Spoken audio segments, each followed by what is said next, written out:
Video के इस भाग में हम कुछ क्रियाकलाप की मदद से समझेंगे कि समरूप आकृतियां क्या होती हैं।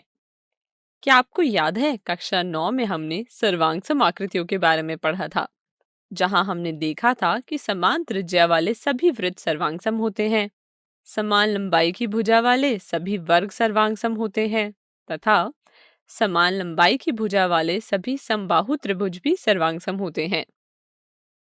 यानी कि दो आकृतियां तभी सर्वांगसम होती हैं अगर उनका आकार और आमाप दोनों ही बराबर होते हैं। यानी कि सर्वांगसम होने के लिए आकार और आमाप दोनों ही बराबर होना जरूरी है। चलिए अब दिए गए इन वृत्तों पर चर्चा करते हैं। क्या यहाँ दिए गए सभी वृत्त आपस में सर्वांगसम हैं? जी नहीं, ये सर्वांगसम नहीं है क्योंकि इनकी त्रिज्या अलग अलग है, जिसकी वजह से इनका आकार तो समान है लेकिन इनका आमाप अलग अलग है। और इसी प्रकार की आकृतियों को समरूप आकृतियां कहते हैं। यानी कि दो समरूप आकृतियों के आकार समान होते हैं परंतु इनके आमाप समान होना आवश्यक नहीं है।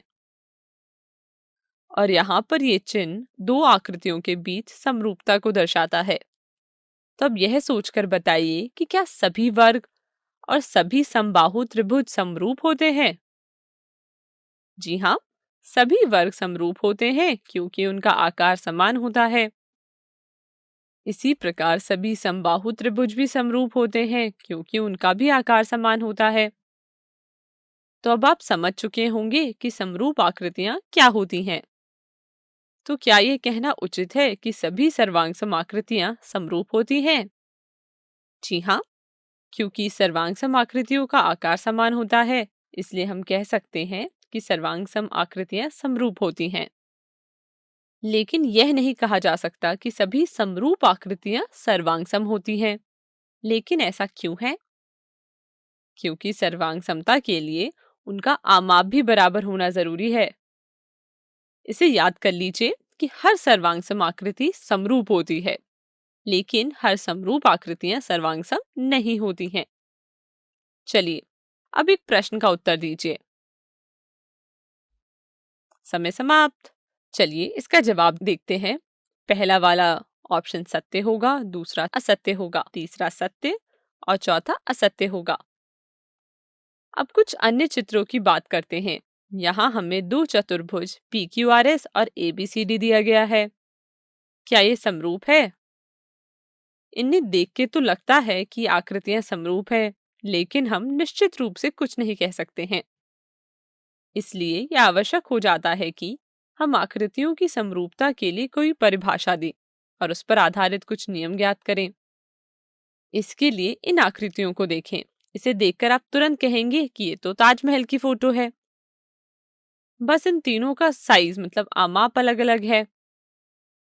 चूंकि इन चित्रों का आकार समान है, इसलिए हम कहेंगे कि यह समरूप है। और इस समरूपता की ही मदद से एक फोटोग्राफर आपकी एक ही फोटो को अलग अलग साइज में निकाल पाते हैं। वह सामान्य रूप से एक छोटे आमाप की फिल्म पर फोटो खींचते हैं और फिर उसे एक बड़े साइज वाली फोटो के रूप में आवर्धित कर देते हैं। अगर हम इन चित्रों के संगत रेखाखंडों के बीच अनुपात निकालें तो हम पाएंगे कि वह सदैव बराबर होते हैं। और किसी युग्म के बीच बने कोणों को लें तो देखेंगे कि ये सदैव बराबर होते हैं। तो यहाँ से हम यह निष्कर्ष निकाल सकते हैं कि भुजाओं की समान संख्या वाले दो बहुभुज समरूप होते हैं यदि उनके संगत कोण बराबर हो तथा इनकी संगत भुजाएं एक ही अनुपात में हो। और यहाँ बहुभुजों के लिए संगत भुजाओं के इस एक ही अनुपात को स्केल गुणक और इंग्लिश में स्केल फैक्टर कहा जाता है। स्केल गुणक का इस्तेमाल कई जगहों पर होता है, जैसे विश्व का मानचित्र बनाने में होता है, जिसकी वजह से हम एक छोटे से पेपर पर पूरे विश्व का नक्शा बना पाते हैं। इसके अलावा भवनों के निर्माण के लिए बनाए जाने वाले रूपरेखा एक उपयुक्त स्केल गुणक को ध्यान में रख के बनाए जाते हैं। इस वीडियो में हमने समझा कि समरूप आकृतियां क्या होती हैं। तो हम अगले वीडियो में इस नियम के बारे में और विस्तार से चर्चा करेंगे। धन्यवाद।